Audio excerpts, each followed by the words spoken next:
जिंदाबाद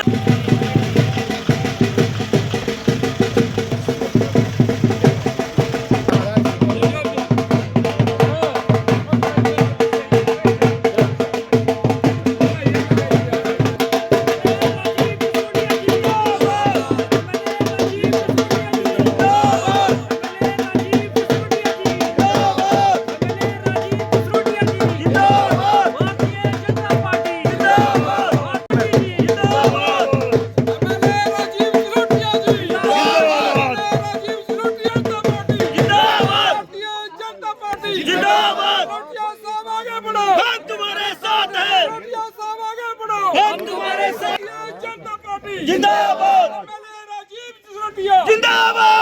राजीव सिसोदिया जिंदाबाद राजीव सिसोदिया जिंदाबाद हम तुम्हारे साथ हैं हम तुम्हारे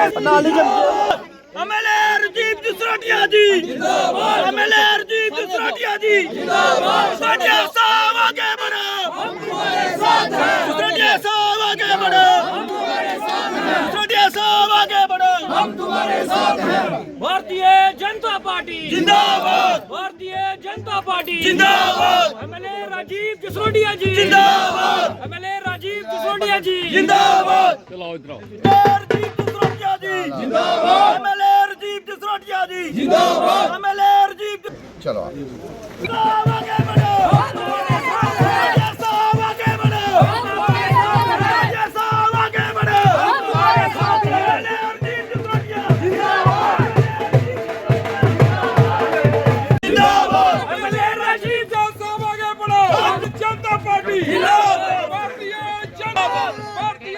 जिंदाबाद राजीव सिसोदिया जी जिंदाबाद एमएलए राजीव सिसोदिया जी जिंदाबाद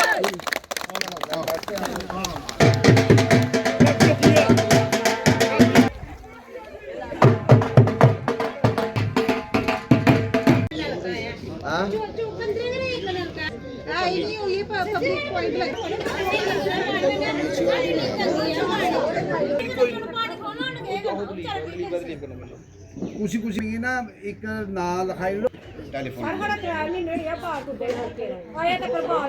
मैं लवा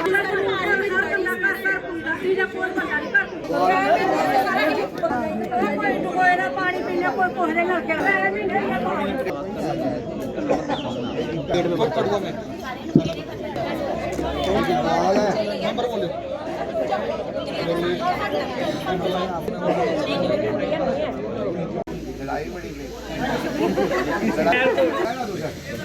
ये थोड़े नाले वाला गंद नहीं कढ़िया बोलते नहीं हूँ जी गली गई है मैं अज भुलेखे चाहा कि ये वीडियो साहब इंदा इलाका उपर लोकला शुरू होना मैं भेजन उसी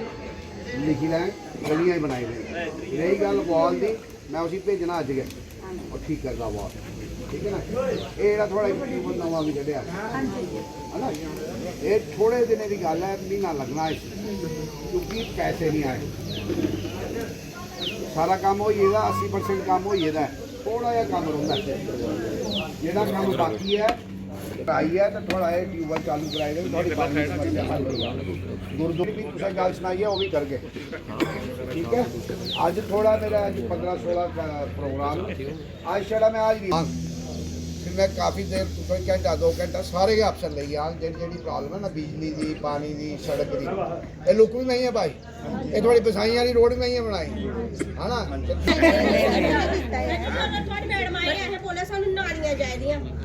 बनाई देंगे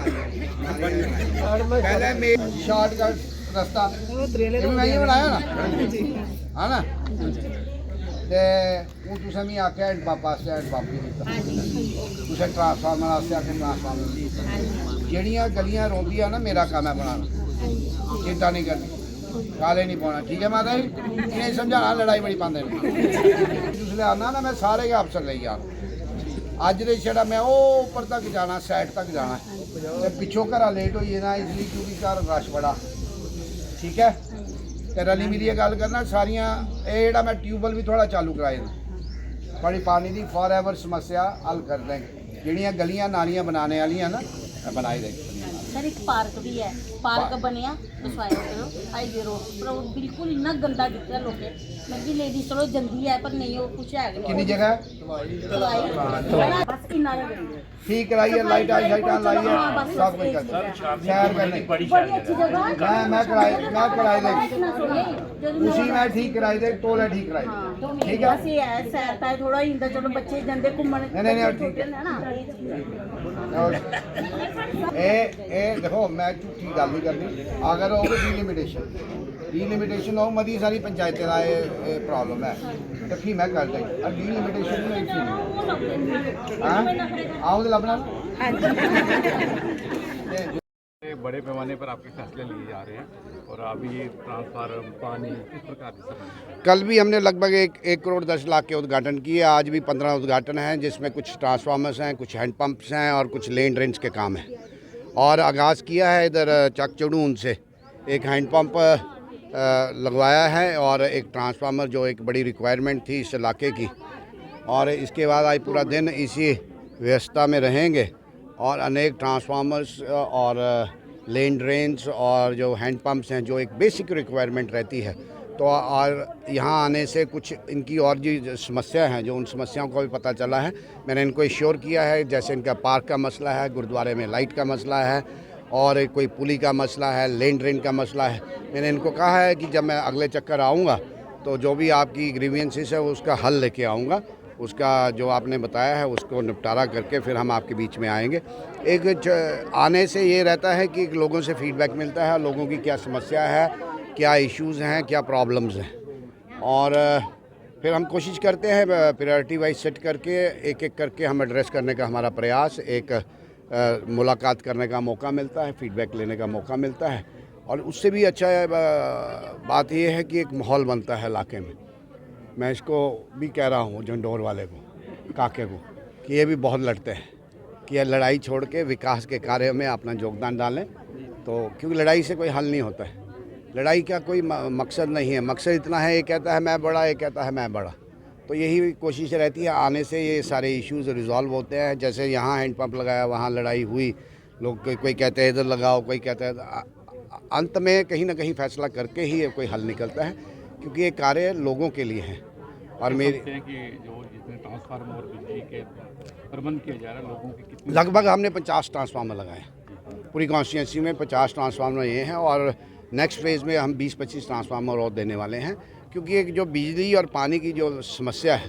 पानी का थोड़ा सा इशू है क्योंकि जेजेएम में हमने 80 स्कीमें 219 करोड़ जेजेएम में आया था, 19 स्कीमें हमारी चालू हो गई हैं। 80% के करीब कोई 10-15 स्कीमें हैं जिसका 80% काम हो गया है। जो शेष बचा हुआ काम है फंड्स की अलॉटमेंट का जो सेंटर से आना है उसमें कोई दिक्कत है, टेक्निकल दिक्कत है। जैसे वो आएगा 2-4 महीने में ये सारी समस्या हल हो जाएगी। तो बिजली की समस्या आप जैसे लोगों अभी गर्मियों का मौसम है तो इससे ट्रांसफार्मर मोस्ट प्रोबेबली जो पहले इससे पहले भी हमने काम किया है लगभग जो इनके बिजली को लेकर समस्या थी उनको हमने टैप किया था और फिर आइडेंटिफाई करने के बाद जो और जहाँ बड़ी इश्यूज़ थे बिजली को लेकर, जहाँ नया ट्रांसफार्मर लगाना है, जहाँ अपग्रेडेशन करनी है, जहाँ ST-LT लाइन का कोई चेंजिंग की बात है, वो सारे कार्य हमने किए हैं और इससे बहुत बड़ा रिलीफ मिलेगा।